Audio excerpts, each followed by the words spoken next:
Nah, pemirsa, kami juga hadirkan kabar selanjutnya untuk Anda pemirsa, di mana nama mantan Menteri Komunikasi dan Informatika Budi Aris Setiadi ini masuk dalam dakwaan kasus judi online di Pengadilan Negeri Jakarta Selatan. Dan dalam dakwaan tersebut, pemirsa, Budi Aris disebut menerima 50% dari keuntungan mengamankan situs judi online yang tidak diblokir.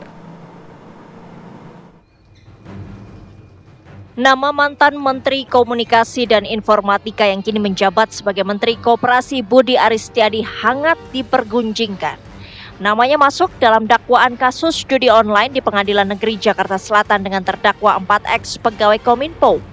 Mereka didakwa menerima uang suap 15,3 miliar sebagai upah membuka blokir sejumlah situs judi online. Salah seorang terdakwa yakni Muhrijan mengatakan pemilik situs harus membayar 8 juta yang dibagi antara para terdakwa, di mana Budi Aris disebut mendapat 50%. Ramai diseret dalam pusaran judi online, Projo pun pasang badan.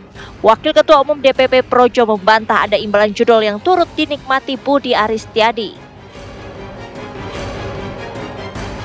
Hal yang sebenarnya menurut dakwaan adalah bahwa kesepakatan pembagian jatah ataupun porsi tersebut hanyalah kesepakatan para terdakwa saja. Itu hanya persekongkolan mereka saja.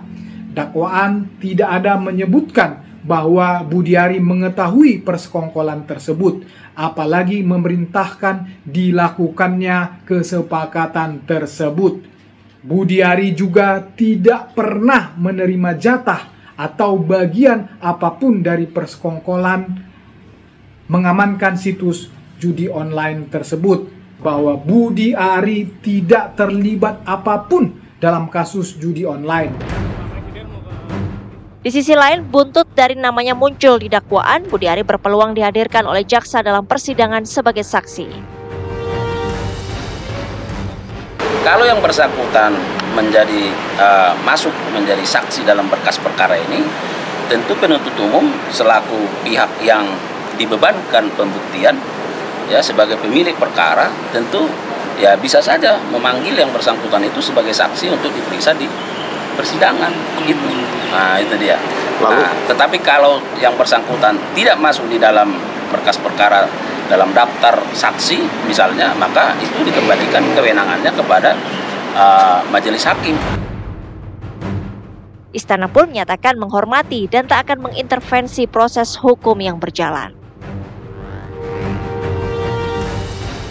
Masih penyebutan aja di dalam proses hukum kan, jadi artinya beliau sendiri juga belum ada proses hukum apa-apa kan gitu. Jadi ya kita pantau saja. Kalau dari kita sih mantau aja. Kalau pada akhirnya dipantau seperti apa?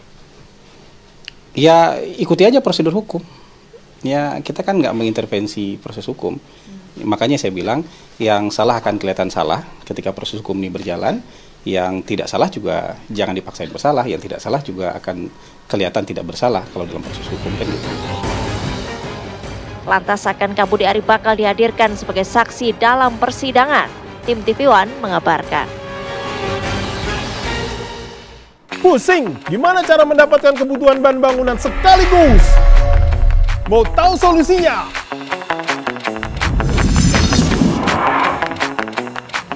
Ayo ke Depo Bangunan. Depo Bangunan dapat memenuhi syarat.